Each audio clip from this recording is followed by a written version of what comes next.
நம்மளுடைய சந்தோஷம் சோகம் எல்லாத்தையும் ஷேர் பண்ணுற ஒரே இடம் இந்த கிச்சனில் மட்டும்தாங்க. அந்த அடுப்புக்கு நம்ம பேசுகிறது எதுவும் கேட்காது, ரிட்டன் எதுவுமே சொல்லாது, இருந்தாலும் அதுக்கிட்ட மட்டும் ஷேர் பண்ணுவோம். மோஸ்ட்லி நம்மளுடைய சொந்த கதை எல்லாத்தையும் அந்த அடுப்புக்கிட்ட சொல்லிவிடுவோம்.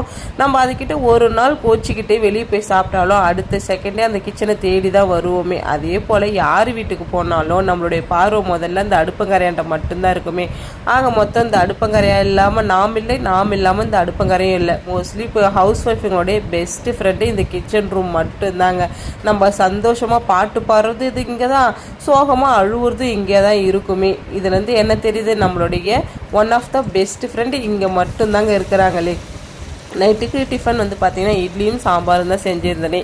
நான் செய்கிற சாம்பார் வந்து பார்த்திங்கன்னா டேஸ்ட் வந்து இந்த ஹோட்டல்லலாம் இருக்கும் இல்லைங்களா, அந்த மாதிரி இருக்குமே. ஒன்றும் இல்லைங்க, குக்கரில் கொஞ்சமாக பருப்பு, தக்காளி, கத்திரிக்காய், கொஞ்சமாக சாம்பார் தூள் போட்டு நல்லா குழைய வேக விட்டு எடுத்துக்கணும். கடாயில் கொஞ்சமாக எண்ணெய் ஊற்றிட்டு தாளிப்புக்கு சீரகம், வெந்தயம், கடுகு, கருவேப்பிலை, வரமிளகாய் இதெல்லாம் நல்லா தாளிச்சிட்டு கொஞ்சமாக பெருங்காயத்தூள், பொடியாக நறுக்கி வச்சுருந்த வெங்காயம், முருங்கைக்காய், அவ்வளோதான். புளி கரைசல் ஊற்றி நல்லா கொதிக்க விட்டுட்டு பருப்பு கடைஞ்சி அது கூட சேர்த்து ஒரு விசில் போட்டுட்டோன்னா சுட சுட சாம்பார் ரெடி ஆகிடுங்க. இதே மாதிரி ட்ரை பண்ணி பாருங்கள், டேஸ்ட்டு நிஜமாக சொல்கிறேங்க சூப்பராக இருக்குமே. அப்புறம் என்ன, நைட்டுக்கு நல்லா சாப்பிட்டுட்டு அப்படியே தூங்கியாச்சு.